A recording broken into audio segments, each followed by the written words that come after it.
on vous promet 500 façons d'utiliser l'IA, 100 prompts miracles, 1000 outils à tester. En vérité, l'IA sait faire 4 choses. Pas 5, pas 50, 4. Je vous les montre.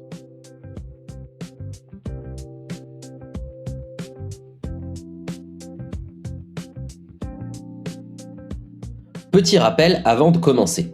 Dans l'épisode précédent, on a vu que ChatGPT, c'est un perroquet qui devine le mot d'après. Très bien. Mais concrètement, qu'est-ce qu'elle fait, cette IA ? Elle écrit du texte et elle l'écrit de 4 façons différentes. Transformer, générer, extraire et répondre.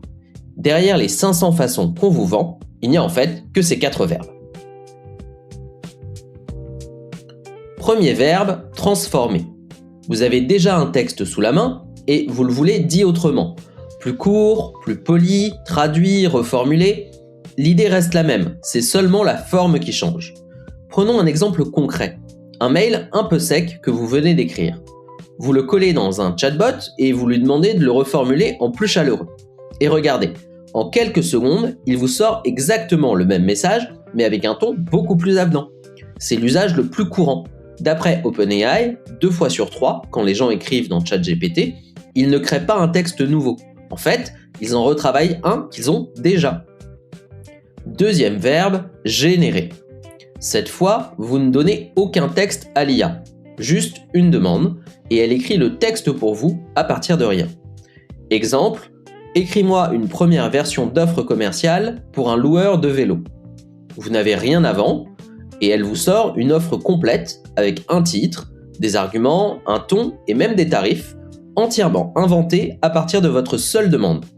D'après BPI France, 72% des TPE qui utilisent l'IA lui font écrire des textes. C'est l'usage numéro 1 en France.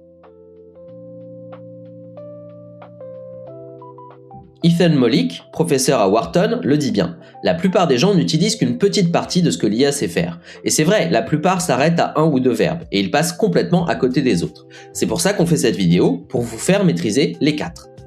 Troisième verbe, extraire. Vous avez un gros paquet de textes devant vous, un compte-rendu de réunion, 50 mails en retard ou 200 avis clients.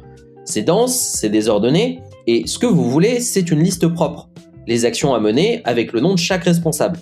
Regardez à l'écran, vous attachez le compte-rendu, vous lui demandez les 4 actions à faire et qui est en charge, et elle vous les sort ligne par ligne avec le responsable et l'échéance pour chacune.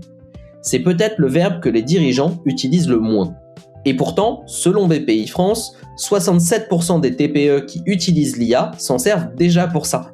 10 points de plus en 1 an. Si vous n'en faites pas encore partie, commencez par là. Vous allez gagner des heures. Quatrième verbe, répondre. Vous posez une question et il y a 2 cas très différents.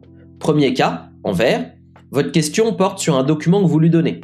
Par exemple, que dit ce contrat sur la résiliation ? Vous envoyez le PDF, elle répond à partir du document et la réponse est généralement fiable. Vous pouvez la vérifier. Deuxième cas, en rouge, votre question porte sur ses connaissances générales, comme c'est quoi une SASU ? Là, elle peut se tromper et elle le fera sans s'en rendre compte. Transformer, générer, extraire et répondre. La prochaine fois qu'on vous vend 30 prompts magiques ou 100 outils révolutionnaires, regardez bien, ce sont toujours ces 4 verbes présentés autrement. Voilà les 4 verbes de l'IA. La semaine prochaine, on verra pourquoi ChatGPT se trompe parfois et pourquoi ce n'est pas si grave.